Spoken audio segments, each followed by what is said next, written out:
Hey everyone, today I wanted to hone in a bit and look at some very small but intriguing mysteries within DBD. Nothing that's really going to alter our understanding or progress the lore or anything like that, but just small, interesting mysteries. To start us off, I wanted to look at the unique wedding ring. This is an add-on for the key, and is the highest rarity for it. It's described as an engraved wedding ring that emerged from the fog and resonates with an indescribable and incomprehensible energy. What is interesting though is the engravings within the ring, which are S and J. Who are S and J?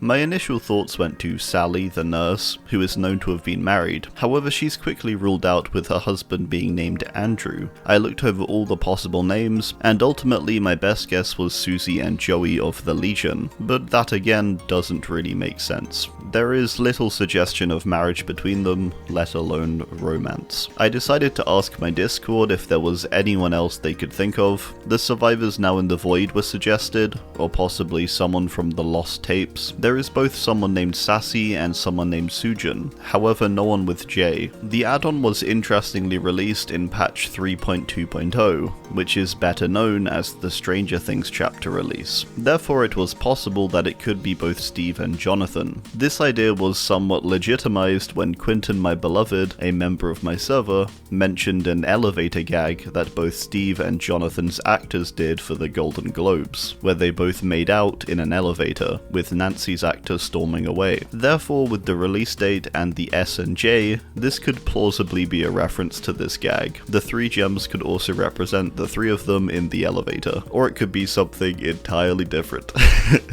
But I found that interesting that they mentioned that. Who do you think the S and J are? Another intriguing inscription can be found on the Ranger medkit. In the flavor text we can read, a small engraved label can be found glued to the back panel, VKID 3994723. So what does the Ranger medkit inscription mean? This is something I've been curious about for a while, and yet no one seems to really know what it refers to. Apparently a famous Russian social media network is named VK. The ID on the medkit has been theorized to lead to an account on the site, however this seems not to be the purpose. This is expanded to the extent of behavior implementing a different code when you switch to Russian in the menus, likely to stop people from trying to find an account. The alternate code reading VZID 399Z23. When you search either code it returns nothing, or alternately returns people asking what the code means.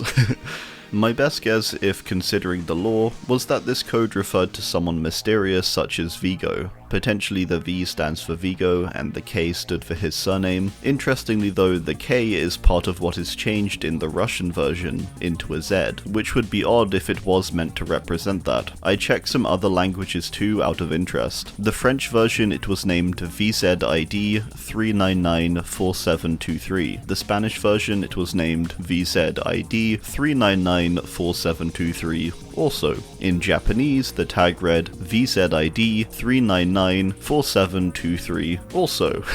I didn't check every language, so maybe there are other variations, but it seems there are 3 different versions of this code: English, Russian, and every other language. What this ultimately means is that it's probably not a code, and mainly because it keeps changing. If it keeps changing, how can it equal the correct outcome each time? A mystery less related to small details, but a small detail nonetheless within the lore, is that of the origin of Mikaela Reed. Mikaela is the only character in which we have no idea where she is from. Where is Mikaela from? My honest answer is that when her lore was written, they probably just forgot to give us a location. Based on the description of her lore and some artwork that released with her, it seems she's probably just from the US. We know at least that she lived somewhere close to a large body of water, as her father, before he died, used to take her sailing at dawn. Mikaela worked at a cafe named the Moonstone.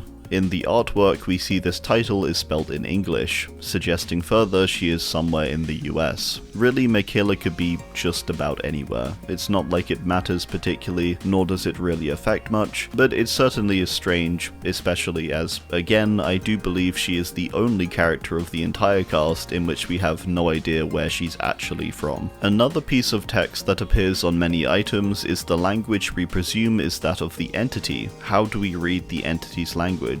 The language appears throughout the game on different things, largely within flavor text, but sometimes actually inscribed into things like weapons. The tip of Trapper's marked bolo machete appears to have an entity symbol on it. This symbol looks somewhat reminiscent of the symbol used to often represent the entity itself, which is this. You can see language on things such as the odd stamp add-on and the year 1 anniversary weapons. We can also see what is likely the entity symbols in some tome cutscenes, most notably Kate's, when she experiences her entity encounter and is directly attacked by it, when out in the woods and entering a cave. It's presumed the entity's language is the same as the sounds made by the perk Whispers, in Legion's Fuming Mixtape, and finally in Doctor's Madness. It doesn't really sound like much though, it's distorted, airy, and a meaningless sound it seems. It alters slightly in the mixtape version, I believe, where it seems a bit sped up and altered, but in both Madness and Whispers it sounds the same to me. There are finally small and direct references to the entity's presence and intervention in both Billy and Bubba's add-ons. Bubba has an add-on named The Beast's Marks, which feature a panel of Bubba's chainsaw with entity scratches, said to be a punishment from the entity itself. Billy has the equivalent Doom engravings, which show the entity's claws. So yeah, there's a lot of stuff referring to the entity and its language,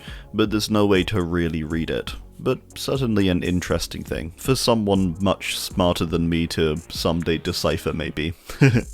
My next question looks at the Blight and the tags he gives to different killers. What do the numbers and symbols on the Blight tags mean? A number of characters have the Blighted outfits. These outfits release around Halloween during the Blighted events, and show the character distorted by the Blight, each injected with a vial of the serum in some way. Some characters even having multiple vials visible. On each character, however, there is a strange symbol and also a number. The symbols are alchemical symbols, which makes sense with Talbot being an alchemist. These were symbols used up to the 18th century and represented different elements.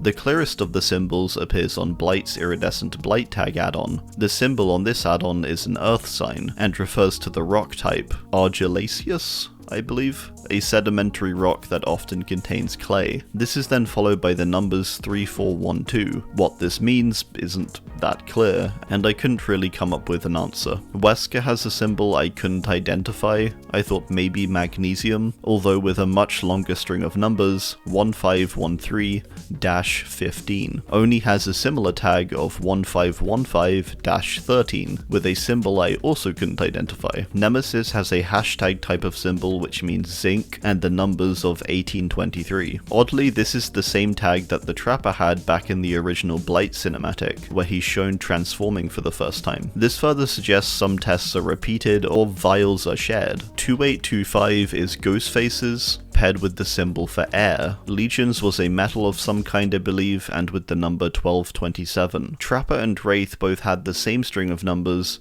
and an X over their symbol. This is all somewhat intriguing, but ultimately kind of meaningless because it's unclear what it all means. The Blight appears to have assigned each with an element of some kind and a number, but both don't exactly seem to relay anything about the character. According to the wiki, the original number string referred to the character's release date. However, this has since been changed, and nowadays the numbers seem to either follow a different system or are entirely random. Finally, I want to discuss something we've touched on a bit before, and that's the lost tapes. Who are the people on the lost tapes? In the flavor text of base game survivor perks, there is sometimes a quote said by someone from the lost tapes, these names being AZHYMOVS, Andy, Clyde, Dylan, Sassy, Nikki, and Sujin. These are, in reality, the names of community moderators for DBD, some of them now working for Behavior also. However, the in-game reason isn't so clear. They could very well be survivors who were once in the realm, but ran out of energy and so fell to the void. They could be survivors not in the realm at all. After all, the Observer manages to access radio from outside the realm, so it's plausible that the survivors could get tapes of some kind too. Finally, these people could be alive somewhere in the realm, potentially lost in the fog.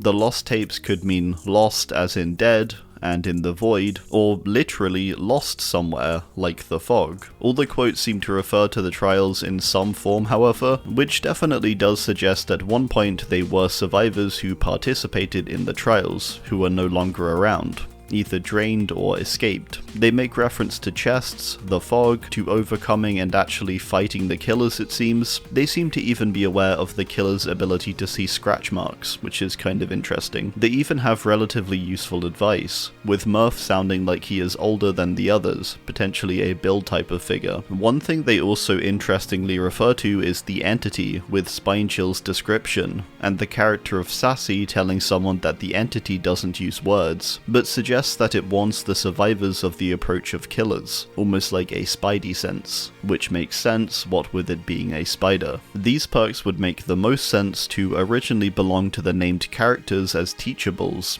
as the current perks we have from characters typically have quotes from the characters paired with them. Alright, well, that's gonna do it. I'm really interested to hear your thoughts on any or all of these different mysteries down below. Thanks, and goodbye.